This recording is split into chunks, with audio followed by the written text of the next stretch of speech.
Andhra Pradesh Congress committee అధికార ప్రతినిధి అయిన డాక్టర్ నారెడ్డి తులసిరెడ్డి మీడియా సమావేశాన్ని నిర్వహించారు. వారు మీడియాతో మాట్లాడుతూ ఆంధ్రప్రదేశ్ రాష్ట్రంలో టీడీపీ కూటమి అధికారంలోకి వచ్చి నేటికి 6 నెలలు పూర్తి అవుతుంది. అయితే రాష్ట్రంలో పరిస్థితులను సునిశ్చితంగా పరిశీలిస్తే ప్రజలకు ఎటువంటి సంక్షేమం జరగలేదు. రాష్ట్రంలో సూపర్ 6 హామీలు, సూపర్ ఫ్లాప్, నిరుద్యోగ వృత్తి హామీ అమలు కాలేదు. తల్లికి వందనం ఇంతవరకు అమలు కాలేదు. అన్నదాత సుఖీభావ హామీ అన్నదాత దుకేబావగా తయారైంది. మహిళలకు ఉచిత బస్సు ప్రయాణం ఊసేలేదు. ఆడబిడ్డ నిధి అడ్రస్సే లేదు. ఎస్సీ, ఎస్టీ, బీసీ మైనార్టీలకు 50 ఏళ్లకే పెన్షన్ హామీ అమలు కావడం లేదు. మండలానికి 4 మద్యం షాపులు, 40 బెల్ట్ షాపులుగా మద్యం పాలసీ తయారైందని అన్నారు. ప్రత్యేకించి యువతకు సంబంధించి 20 లక్షల ఉద్యోగాలు కల్పిస్తాం. ఏడాది నెలకు 3,000 రూపాయలు నిరుద్యోగ వృత్తి ఇస్తామని చెప్పారు. 20,000 ఉద్యోగాలు కూడా క్రియేట్ చేయలేదు. 3,000 రూపాయలు కాదు కదా, 3 రూపాయలు కూడా ఇవ్వలేదు నిరుద్యోగులు. ఆ విధంగా యువతను నమ్మించి మోసగించింది చంద్రబాబు ప్రభుత్వం. రెండవది తల్లికి వందనం.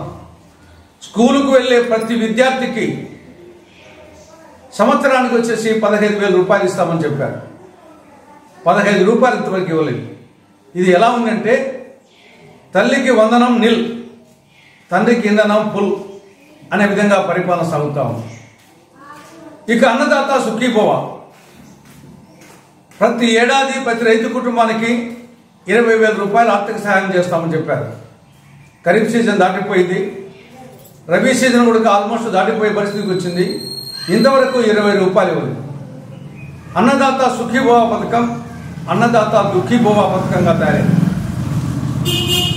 ఇక మహిళలకు సంబంధించి ఆర్టీసీ బస్సుల్లో ఉచిత బస్సు ప్రయాణం, దాన్ని ఊసేయలేదు. 19-59 సంవత్సరాల మధ్య వయసున్న మహిళలకు నెలకు 1,500 రూపాయలు ఆర్థిక సాయం చెప్పారు. ఆడబిడ్డ నిధి కింద అడ్రస్ లేదు. ఎస్సీ, ఎస్టీ, బీసీ మైనారిటీలకు 50 సంవత్సరాలకే పెన్షన్ ఇస్తామని చెప్పారు. ఆ ఊసేయలేదు. బట్ సూపర్ 6 హామీలు అట్టర్ ఫ్లాప్ అయినాయి. ఇక మద్యం పాలసీ ఎలా తయారైందంటే మండలానికి 4 మద్యం షాపులు, 40 బెల్ట్ షాపులుగా తయారైంది.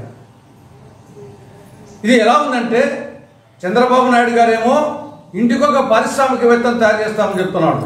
కానీ ఇక్కడ జరుగుతూ ఉండేది ఇంటికో పారిశ్రామికవేత్త కాదు, ఇంటికొక తాగుబోతు తయారవుతున్నారు. ఉచిత ఇసుక విధానం ఉత్తుత్తి ఇసుక విధానంగా తయారైంది. శాంతి భద్రతలు పూర్తిగా క్షీణించాయి. ఆడోళ్లకు రక్షణ లేదు, మగోళ్లకు రక్షణ లేదు, ఆఖరికి హిజ్రాలకు రక్షణ లేదు. తర్వాత బాధుడే బాధుడు, దంచుడే దంచుడు, వీర బాధుడు. ఈ 6 నెలల్లోనే ఒక్క విద్యుత్ ఛార్జీలు, సర్దుబాటు ఛార్జీల పేరుతో 15,485 కోట్ల రూపాయలు అదనపు భారం వచ్చేసి విద్యుత్ వినియోగదారుల మోపడం జరిగింది. కాబట్టి వీర బాధుడు. ఇంకా విద్యా వ్యవస్థ పూర్తిగా అస్తవ్యస్తం అయిపోయింది. ఒకప్పుడు టీచర్లు అంటే పిల్లలు భయపడేవాళ్ళు, కానీ ఇప్పుడు పిల్లలను చూసి టీచర్లు భయపడాల్సిన పరిస్థితి వచ్చింది.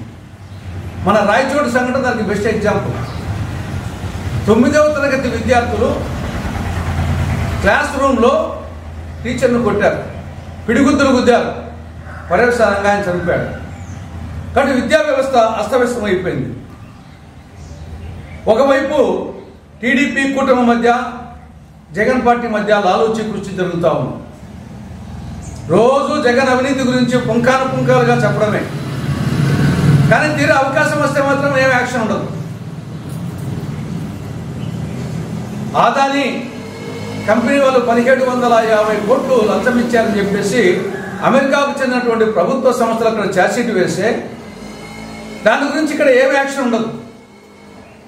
కానీ ఊరికి మాత్రం పేపర్ల నిండా అవినీతి అవినీతి అవినీతి చెప్తా ఉంటారు. కాబట్టి ఇద్దరి మధ్య లాలూచి కృషి జరుగుతూ ఉంది. కాబట్టి ఈ రాష్ట్రం బాగుపడాలంటే ఇప్పుడైనా ప్రజలు ఆలోచించాలి. ఒక్క కాంగ్రెస్తోనే ఇందిరమ్మ రాజ్యం సాధ్యం.